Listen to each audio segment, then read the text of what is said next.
तो ये था कॉमन बेस, अब आएगा कॉमन एमीटर।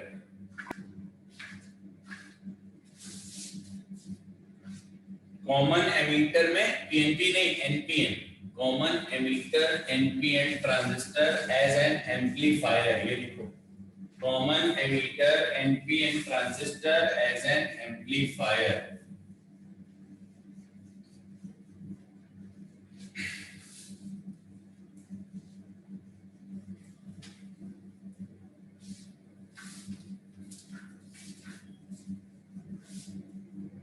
आपके टेस्ट की डेट बदल गया, कुछ 6 जून है, ठीक है। हाँ सर। और आप अपने एकेडमिक्स के लिए कोई भी डाउट वगैरह होता है, जो भी सिस्टम से संबंधित चीजें हैं, उसके लिए आप अरुणिका मैम का नंबर सेव कर लें, ठीक है। आप उनसे कोऑर्डिनेट कर सकते हैं, कुछ भी कोई भी चीज पूछ सकते हैं अपने एकेडमिक्स के बारे में, टेस्ट के बारे में, सिलेबस के बारे में, मैसेज ड्रॉप कर सकते हैं उनको, वो आपको प्रॉपर प्रॉम्प्ट रिप्लाई करेंगी।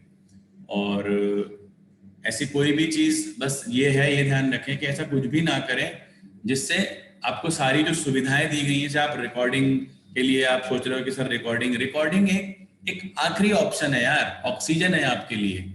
आप लाइव घर पे रहते हो, लेक्चर लो, डेटा बचाओ, ये तुम्हारा काम है। कोई ये बोलता है सर मेरे यहाँ इंटरनेट प्रॉपर नहीं है, ऐसा पता होता नहीं। अब देखो अभी क्या हो रहा है, अभी पहले सेशन में थे 67 बच्चे, सेकेंड में आया 59, तो इनका डेटा आधे 40 मिनट में खत्म हो गया क्या, या 40 मिनट में इनके यहाँ टावर हट गया। सब बहानेबाजी, और सब हमको समझ आती है, बहुत प्रॉपर समझ आती है। हम भी बताएंगे इनको, ऐसा नहीं कि इनको पता नहीं चले, इनको सब चीज का पता चलेगा, सब नोट हो रहा है। 5 दिन की अटेंडेंस के बाद इनको धमाका करा जाएगा। इनको परमानेंट बाहर कुछ भी नहीं देना इनको, क्योंकि जो सिलेक्ट नहीं होना चाहते वो नाम ही बर्बाद करेंगे, और वो हम उसके साथ कॉम्प्रोमाइज नहीं कर सकते। आप लोगों ने खुद देखा होगा यहाँ की मेहनत कितनी हो रही है, ठीक। आप लोग अगर अपने लिए नहीं कर सकते हो, मैं बार बार वही चीज कहूंगा कि आप वर्थ नहीं रखते आप डॉक्टर बनने की। आपको लगता है कि 2 सब्जेक्ट से हो सकता है, बेटा जो 2 सब्जेक्ट से करके दिखा देगा, अपने फेवरेट 2 चुन लेना, चाहे फिजिक्स चुन लेना, मैं खुद बोलता हूँ 2 सब्जेक्ट चुन लो, कोई भी अपने फेवरेट, 500 टच करके दिखा दो भाई। जो होता है ना, लोग जो लोग बड़ी बात बोलते हैं, वो मैं भी बोल रहा हूँ कि पढ़ाना छोड़ दो, 2 सब्जेक्ट से। बायो ले लो, एक तो फेवरेट होगा, ठीक, 350 बायो में ले आओ, 150 अपने फेवरेट में ले आओ, ऐसा लाके दिखा दो। ऐसा होता नहीं एग्जाम डे पे, इतना टाइट मार्जिन नहीं होता कि 2 सब्जेक्ट में आप फुल के बराबर खेल जाओगे। और अगर इतना कर सकते हो, 350 150 वाला दिमाग है, तो तुम्हारा फिजिक्स में भी दिमाग होना चाहिए। ऐसा तो हो ही नहीं सकता कि जो केवल 2 ही जगह चलेगा, क्योंकि 150 लाने के लिए फिजिकल केमिस्ट्री करनी पड़ेगी, कम से कम जेनेटिक्स करनी पड़ेगी 350 लाने के लिए। तो वो दिमाग रखते हो तो फिजिक्स भी हो जाए, ठीक है। तो आप लोग हमें बेवकूफ समझते हैं कि हम ऑन करके रिकॉर्डिंग छोड़ देंगे, बाद में लेक्चर मांग लेंगे, हमारी अटेंडेंस काउंट हो जाएगी। देखो यार, आपका इंटेंशन भी दिखता है, भले ऑनलाइन क्लास है तो क्या, आपका इंटेंशन भी दिखता है। खैर छोड़ो, ये बहुत इंपॉर्टेंट टॉपिक है, common emitter NPN transistor as an amplifier.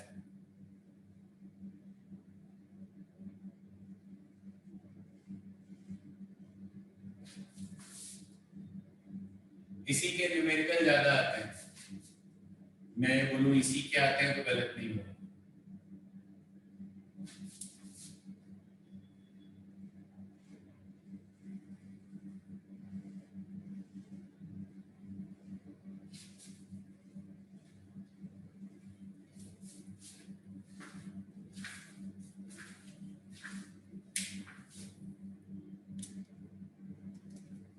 चलो अब इसका सबसे पहले हम सर्किट देखते हैं। अब की बार कौन कॉमन रहेगा, एमीटर। कौन कॉमन रहेगा, एमीटर। अब मैं वो क्रिस्टल नहीं बनाऊंगा, जो एग्जाम में पूछा जाता है वो यही होता है। तो अब की बार जब एमीटर जो कॉमन होता है उसको इधर लेके उसको अर्थ कर देते हैं। सर्किट रटना नहीं, समझना सिखा रहा हूं। ये कलेक्टर है,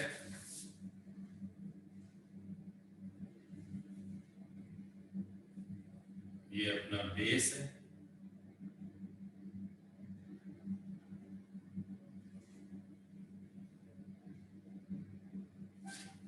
ये कौन सा है? NPN, ये एमीटर है।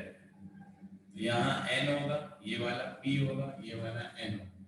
तो हमने क्या बताया था, एमीटर बेस पे करंट दिखाते हैं हमेशा P to N। तो इसकी जो करंट होगी IE पहले से तो ऐसी होगी, बिना सर्किट बनाए।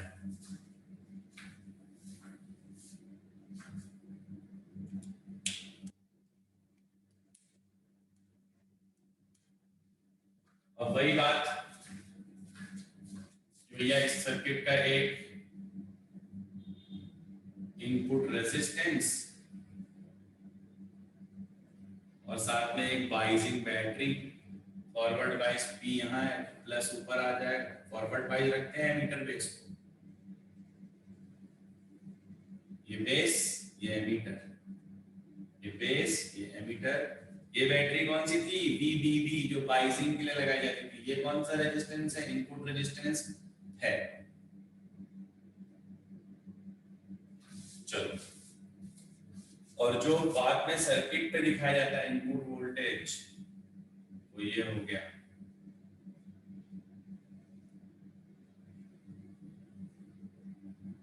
ये कोई बैटरी नहीं है, ये इनपुट वोल्टेज है। ठीक, इसको यहाँ और यहाँ के बीच में निकाला जाता है KVL लगा। अरे समझ आया या नहीं? Yes sir. Yes sir. तो कई बार बुक्स में, हाँ यार, ये देखो, ये अगर इनपुट वोल्टेज है तो उसको बैटरी बना के नहीं दिखाना चाहिए, ऐसे दिखाना चाहिए, प्लस माइनस इनपुट, जिसकी वैल्यू हो गई VBE, जो हम यहाँ से यहाँ करके जो KCL निकाल के लाए थे वहां से लाए। पहले ये बताओ, आपको एमीटर बेस जंक्शन फॉरवर्ड बाइस दिख रहा है कि नहीं? बोलो बोलो। Yes sir. अरे यार, ये बेस है, ये एमीटर है। देख सकते हो बेस पे कौन सा क्रिस्टल है? P किससे जुड़ा है? प्लस से।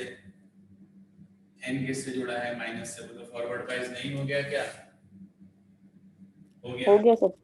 ब्रांच में कौन सी करंट आएगी? IE। इधर कौन सा टर्मिनल है? बेस, तो कौन सी करंट जाएगी? IB। जितनी बैटरी करंट देगी उतनी बताओ वापस लेनी चाहिए, इसीलिए ये इधर आएगी IB ही बोलो इनपुट करंट है या नहीं? अरे यार, इससे अच्छा कौन पढ़ाएगा? हाँ सर। नहीं, यस सर। अच्छा पढ़ाएगा कि इनपुट करंट? VB, ये क्या है? इनपुट। बच्चों को कंफ्यूजन नहीं रहना चाहिए। देखो, D से E तक KVL लगा के पहुंचोगे तो तुम्हें क्या मिलेगा? Input voltage. कुछ बच्चे इतने बड़े नादान हैं, वो VBB को क्या समझते हैं? उनकी VB नहीं, इनपुट वोल्टेज। समझ आया? हाँ सर। तो VBB इनपुट वोल्टेज नहीं है। B से E तक KVL लगा के आओ, और IB इनपुट करंट है डेफिनेटली। मुझे बता दो, क्या आपको कॉमन एमीटर NPN ट्रांजिस्टर का इनपुट पोर्ट पूरा क्लियर हुआ?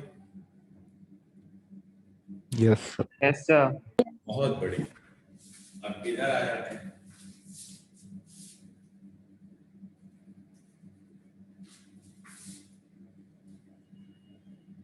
Output port. तो एक आउटपुट रेजिस्टेंस आएगा जिसके अक्रॉस हम सब कुछ लेंगे। हाँ, अब इसको कैसा करना होता है? कलेक्टर और बेस, ध्यान देना, कलेक्टर बेस, कलेक्टर एमीटर मत करने प्लीज। कलेक्टर बेस क्या लिखवाया था? Emitter base forward. किसी भी ट्रांजिस्टर के लिए वो कंडीशन सेम रहेंगी एक्टिविजन में काम करने के, चाहे उनका नाम कुछ भी हो। Emitter base forward bias, collector base reversed bias. कैसा? रिवर्स्ड बाइस। तो बेस पे कौन सा क्रिस्टल लगा है? P। कलेक्टर पे कौन सा है? N को रिवर्स बाइस करने के लिए N से प्लस जोड़ना जरूरी है।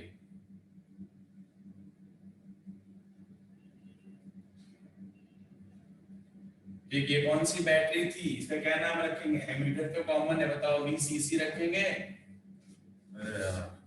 हाँ। हाँ सर। और आउटपुट वोल्टेज के लिए फिर से यहाँ पे वोल्टामीटर लगाएंगे, वोल्टामीटर।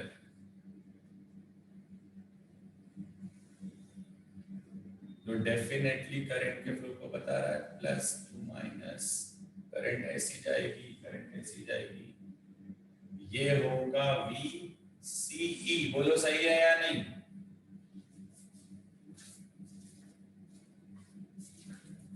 हाँ सर।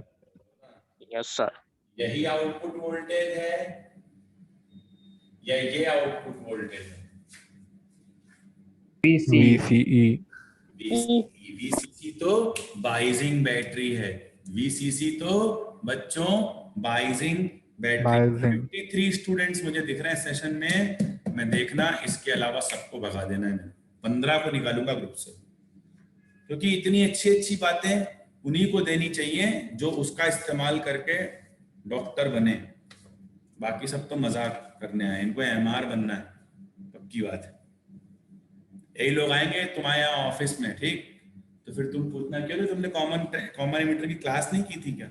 नहीं ले रहा मैं तुमसे तुम्हारी कंपनी से दवा, जाओ। सही बात है सर। हाँ देख लेना, यही होने वाला है 10 साल बाद, लिटरली। आप बिना फिजिक्स के डॉक्टर नहीं बन सकते, तो बिना फिजिक्स के छोड़ो, बिना किसी भी एक सब्जेक्ट के नहीं बन सकते। अब वो कट ऑफ नहीं जाते। पहले का हो सकता है किसी के पापा बन गए हों और उनको लग रहा हो मेरे पापा तो बिना फिजिक्स पढ़े बन गए थे,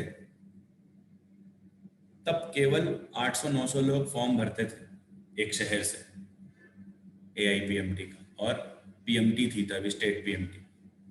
तो कितने बार समझाएगा कोई, इतने बार तो समझाने से इससे तो इतनी बार रिवीजन कर ले अपन। तो प्लस माइनस ये हो गया आउटपुट वोल्टेज। मेरे को फिर ज्यादा गुस्सा आया कि तुम इतने बड़े नेता हो कि तुमको ये सब आता है ना।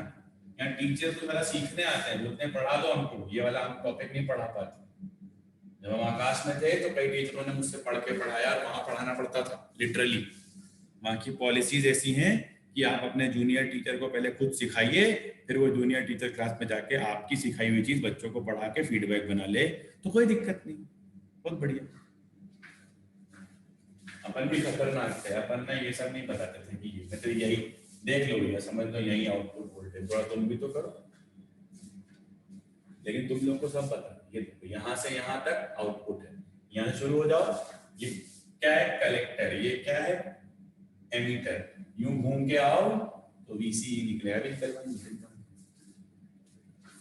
तो ये इनपुट सर्किट हो गया। यहाँ पे बताओ VCE आउटपुट वोल्टेज है कि नहीं? अरे बोलो यार। और हाँ सर।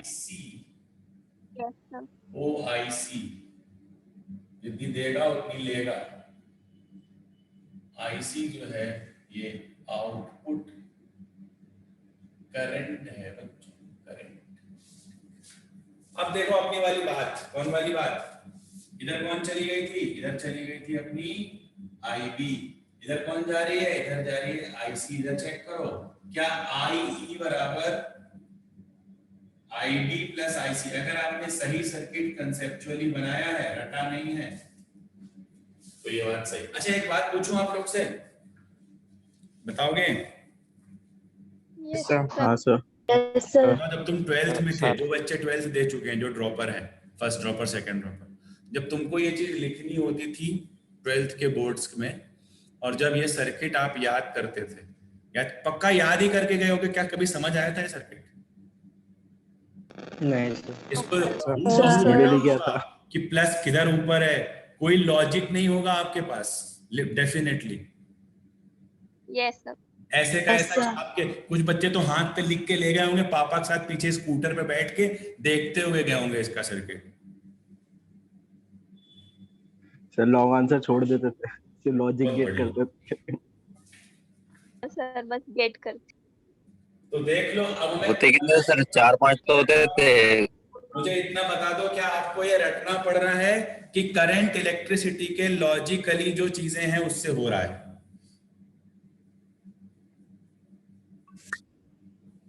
Logically sir. है या नहीं? अब इधर देखो, बाहर तो दिखा दिया आपने IE बराबर IB प्लस IC, वाइवा जब होता था ना तो वो बोलते थे अंदर भी प्रूफ करके बताओ। अब अंदर वही कर सकता है इसको नॉलेज हो। बताओ इस गोले में इधर से कौन सी करंट आ रही है, आईसी, इधर से कौन सी करंट जा रही है, आईबी, और दो आ रही है तो एक जा रही है। कुछ बच्चे ऐसा करते थे तीनों ही आ ही रही होती तो केसीएल फेल हो जाता। तो आईसी और आईबी मिलके यहाँ से आई बाहर निकल रही है, जो कि हमने पहले से बना रखी है और उसमें तो सिंबल बनाया था। बोलो समझ आया? Yes sir. अब देखते Yes, हैं sir. आपका बच्चा केवीएल लगा के बीई निकाल देगा मेरे लिए। कैसे घूमेगा? ये बी है, ये ई है, बी से ई घूम जाओ, सब करंट सब वोल्टेज बने हैं।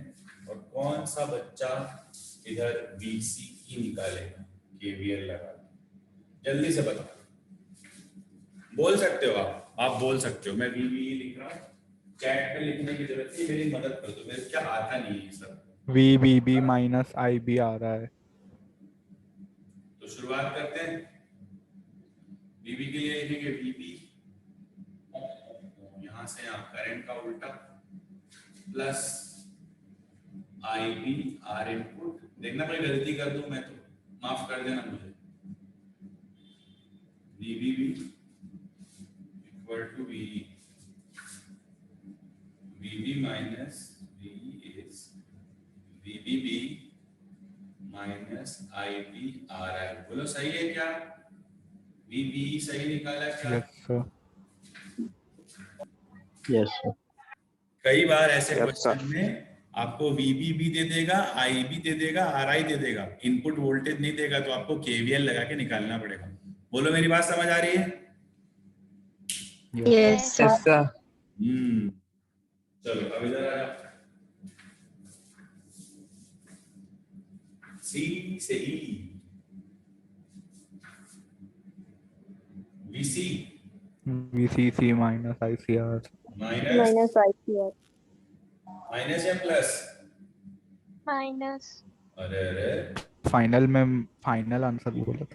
अभी तो बताओ, अभी मैं छोटा बच्चा हूँ यार। आईसी आर आउट, इसका नाम आर आउट है, आर आउट। फिर minus BCC equal to BE, BC minus B क्या आ गया? BCC minus. ये हमें आउटपुट वोल्टेज और इनपुट वोल्टेज निकालने भी आने चाहिए। अच्छा चलो, इनपुट सर्किट में करंट का सेंस बताओ। ठीक, ऐसा clockwise. Yes, sir. Output circuit में करंट का सेंस बताओ। Anti clockwise. Clockwise. इस वाले लॉजिक से मैं ये कहता हूं कि अगर यहाँ इनपुट दिया जाए कमजोर एसी सिग्नल का प्लस माइनस, तो जब पहली प्लस जाएगी पल्स तो उधर आउटपुट पे पहले माइनस मिलेगी। एम्पलीफाई तो मिलेगी, स्ट्रॉन्ग तो कर देगा, पहले माइनस फिर प्लस। देख रहे हो करंट का sense? Yes sir. 180 degree phase difference. ठीक, जितना बोर्ड पे लिखा है सब चिपका लो जल्दी से, बल्कि इसका स्क्रीनशॉट ले लो तो तुम्हें मेरी हर बात हर बार याद आएगी। हालांकि जब भी तुम एग्जाम से एक दिन पहले इस लेक्चर को जरूर देखना है। इस लेक्चर की डेट टाइम रजिस्टर में लिख लो, यूट्यूब पे पड़ा रहेगा ये। रात में सोने से पहले इसकी पूजा करना ना भूलें।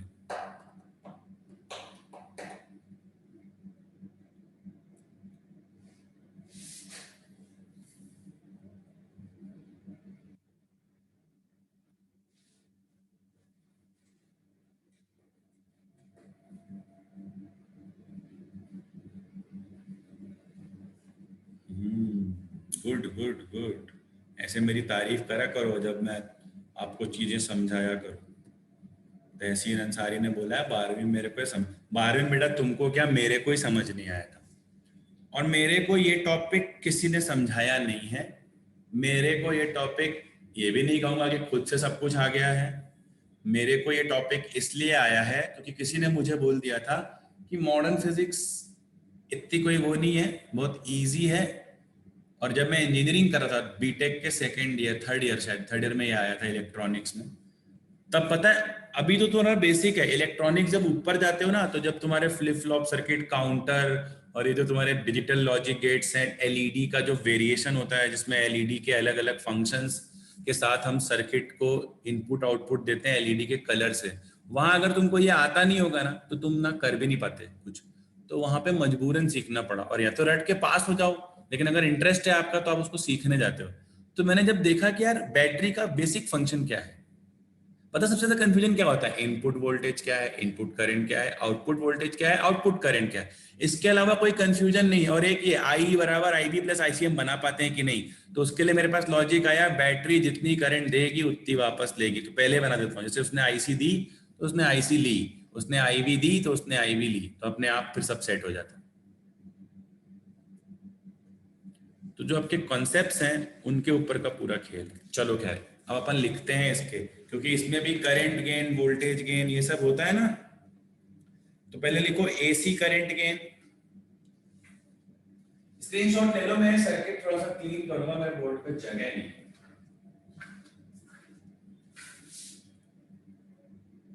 Done, sir. डन ना, ओके।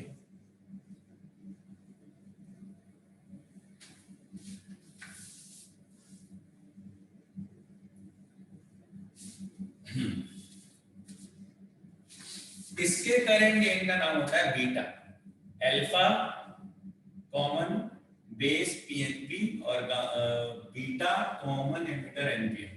देखो इसका जो है बीटा एसी यानी करंट गेन, क्या बोलेंगे, डायनामिक करंट गेन। ध्यान रखना बहुत सिंपल है, output current upon input current, कब, keeping output voltage constant, keeping output voltage constant. Output voltage constant है वीसी होगा, तो वी आउट को हम कांस्टेंट, ये भूल जाते हैं बच्चे, डेफिनेशन ही भूल जाएंगे। और हाँ एसी है तो डेल्टास लगेंगे, क्या लगेंगे, डेल्टास। डेल्टा किन्हें कहते हैं, पूछा ना वो ज्योग्राफी,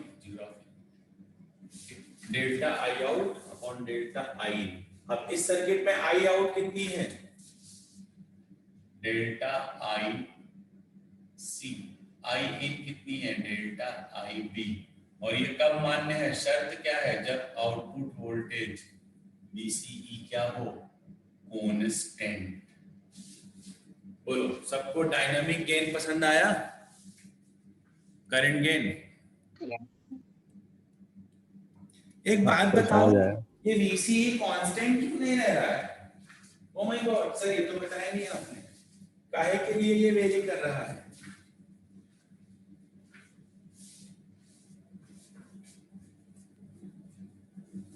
देखो सुनो, एसी वाली चीजें तब मानी जाती है जब सिग्नल फेड करो, सिग्नल सर्किट में इनपुट करो। सिग्नल कैसा होता है एसी, वेरिएशन वाला।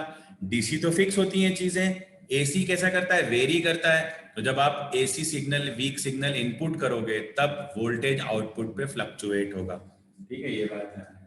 इसीलिए जब हम बीटा डीसी डिफाइन करते हैं ना, बीटा डीसी, तो उसमें कोई चेंजेस होते ही नहीं, तो आते ही नहीं, इनसे होता ही नहीं, इनको आता ही नहीं, ठीक। आईसी अपॉन आईबी, क्या कांस्टेंट करना है, कुछ नहीं कांस्टेंट करना है, वो तो कांस्टेंट रहेगा ही। डीसी के टाइम पे कुछ भी कांस्टेंट नहीं करना। फ्लक्चुएशन होते ही कब है, जब आप सर्किट में इनपुट ही फ्लक्चुएटेड करोगे एसी वाला, तो आउटपुट भी कैसा मिलेगा, फ्लक्चुएटेड। ठीक, बोलो समझ आई कि नहीं? Yes, sir. यहां नहीं लिखेंगे कि इनपुट वोल्टेज कांस्टेंट, क्योंकि यहाँ फ्लक्चुएशन होंगे ही नहीं। ठीक, कोई दिक्कत? इन जनरल बीटा की वैल्यू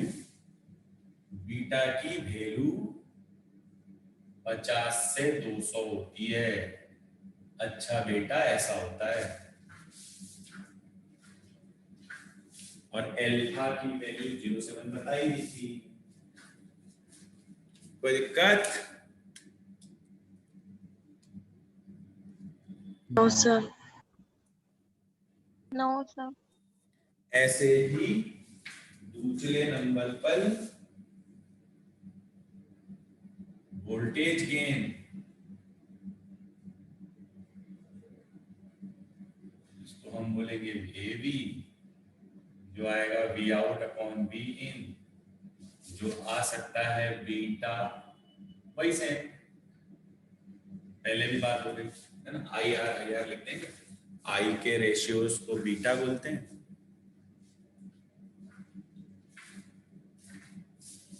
ठीक, ये बीटा AC रख दोगे तो AC वाला आ जाएगा, बीटा DC रख दोगे तो DC वाला। ऐसे ही पावर गेन, पावर, ये हम है, ये हमारी क्लास है, हम पावर गेन निकाल रहे हैं, पावर गेन। ठीक, ये क्या हो जाएगा, P out upon P in, this is beta square R out upon R in।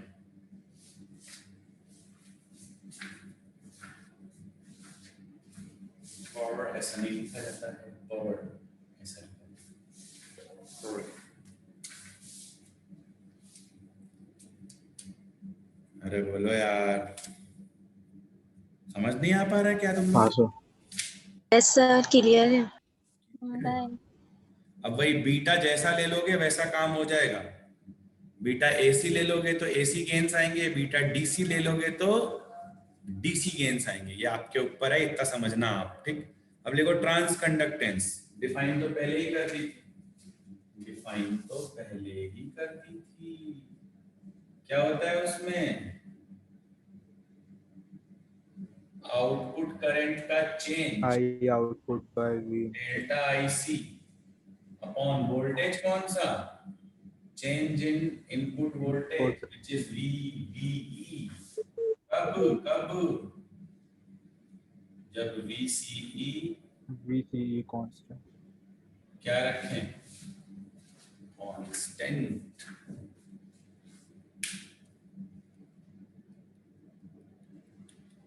GM का एक शॉर्ट फॉर्मूला में लिख लो, बहुत कभी कभी पूछ लेते हैं, beta upon R. Beta AC वाला निकालो, R इनपुट से डिवाइड कर दो। एक तो वो है ही, एक ये भी सॉल्व करके ही आता है।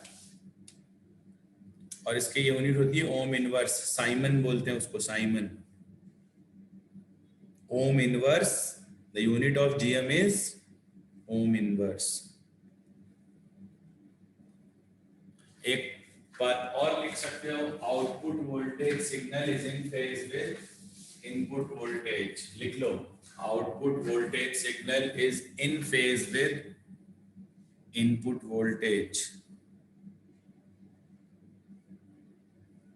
फिर ये काहे के लिए यूज करते हैं, high frequency signal, radio frequency, radio signals को एम्पलीफाई करने के लिए।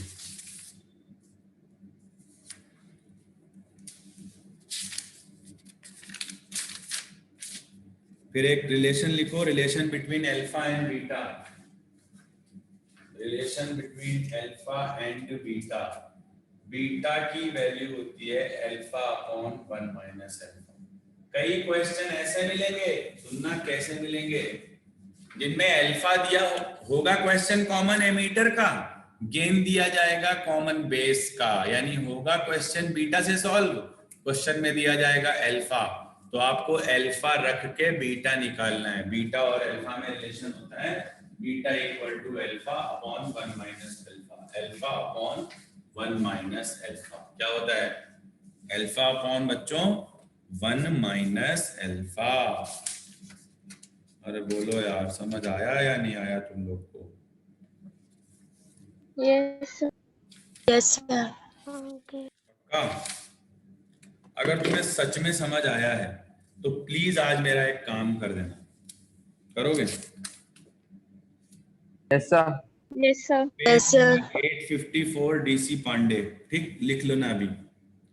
एग्जाम्पल है, सब एग्जाम्पल दे रहा हूँ, पहले एग्जाम्पल करवाऊंगा, वो आ गए तब फिर मैं आपको शाम को असाइनमेंट भी सेंड करूंगा इसका, ट्रांजिस्टर का। अब सुनना मुझे क्या करवाना है आपसे। ये खत्म हो गया आपका transistor as an amplifier, as a switch बचा है, एज एन ऑसिलेटर बचा है, ये सब बचा है।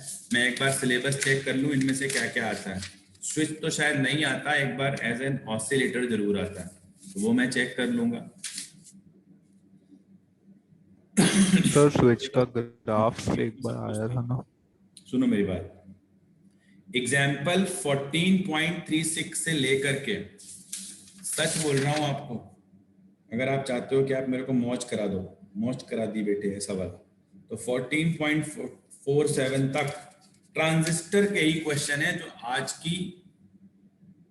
की क्लास में ना स्विच कल कराऊंगा, स्विच को पूरा कराना पड़ेगा। बिल्कुल स्विच का ग्राफ बिल्कुल वही है जो आपको बताया था ना, ओपन सर्किटेड, और जो कल मैंने आपको वाला ग्राफ बताया था, तो वो बताऊंगा। ट्रांजिस्टर एज ए स्विच पहले मुझे देख लेने दो है कि नहीं है, तो ही पढ़ाते हैं, नहीं तो नहीं पढ़ाते। एक बार आप भी सिलेबस चेक कर लेना, मैं भी चेक कर लूंगा। सर वो प्रीवियस ईयर्स में क्वेश्चन था किस रीजन में एज अ स्विच काम करेगा। वो तो मैंने करा दिया table, active region, saturation, cut off, वो तो मैंने टेबल से ही करा दिया मेरी, नहीं नहीं कराया? कंडीशन नहीं, वो 1 2 3 ग्राफ बना के 3 रीजन दिए हैं और उसमें दिया है ग्राफ, कि वन अच्छा और उनका थ्री में ग्राफ एज अ कौन सा स्विच। है? तुमने जितने ग्राफ अभी तक पढ़े हैं, मैं सुनो बता दूं तुम्हें, वो तुमने पढ़ा है इलेक्ट्रिक फील्ड का जो पोटेंशियल होता है नॉन कंडक्टिंग स्फीयर का, बेल शेप, हाँ यस हाँ सर। हाँ। ऐसा ऐसा ऐसा,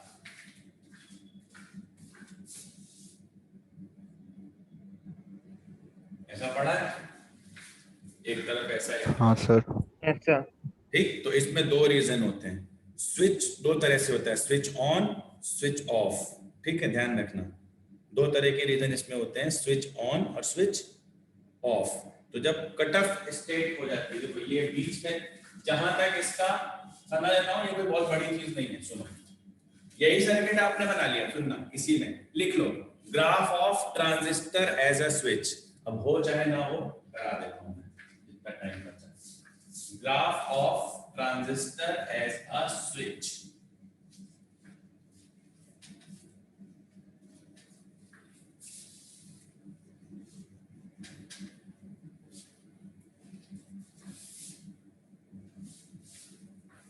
ये ग्राफ बनाया जाता है इनपुट वोल्टेज और आउटपुट, मतलब आउटपुट वोल्टेज वर्टिकल पे, इनपुट वोल्टेज आउटपुट उस पे हॉरिजॉन्टल पे।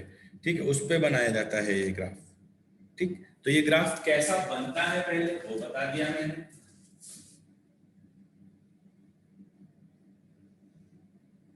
ये बनाया जाता है किसी एम्पलीफायर सर्किट जो लिया ना, सेम सर्किट का आउटपुट और इनपुट वोल्टेज के बीच ग्राफ होता है। बोलो ये बात तो समझ आ गई तुम्हें?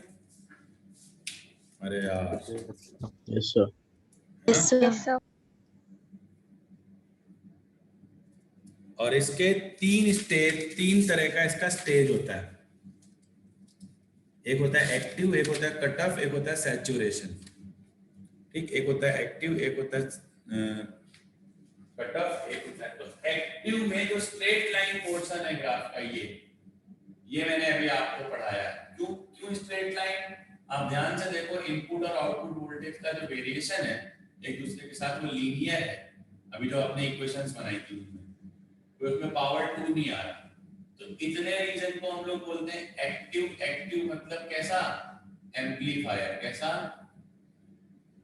ये मैंने Amplifier. बता दिया। इस रीजन में वोल्टेज पीक पे चला जाता है, आउटपुट वोल्टेज मैक्सिमम हो जाता है, VCE मैक्सिमम हो जाता है।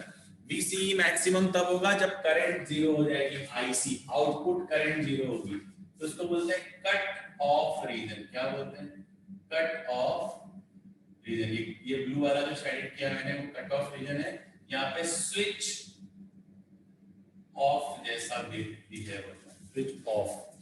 ठीक, जैसे स्विच ऑफ कर दिया गया, जब स्विच ऑफ रहता है तो करंट नहीं जाती पर वोल्टेज मैक्सिमम होता है, क्योंकि ड्रॉप्स नहीं होते।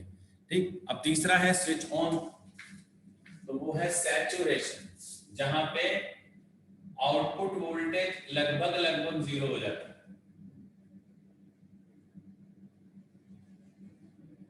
इसको इसको बोलते हैं सैचुरेशन रीजन। ये ब्लैक शेडेड जो है वो सैचुरेशन रीजन है।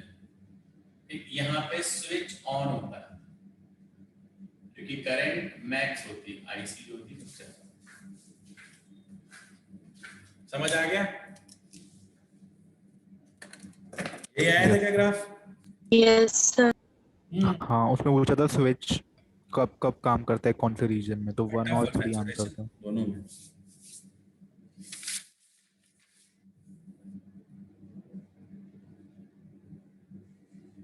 बीच में एक्टिव है, बीच में एम्पलीफाई करता है, कट ऑफ और स्विच, कट ऑफ में स्विच ऑफ होता है, सैचुरेशन में स्विच ऑन होता है।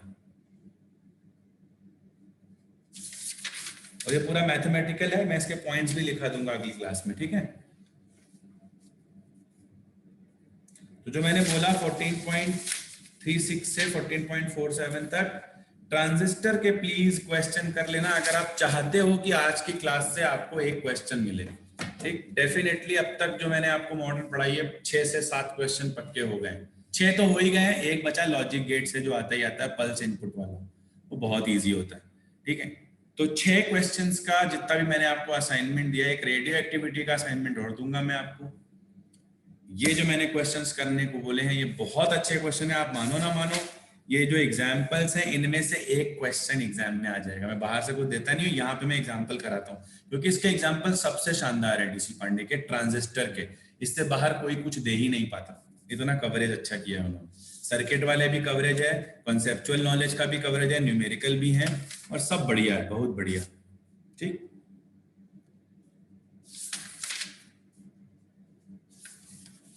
चलो भाई, having said that I am closing this session for today। Thank you, sir.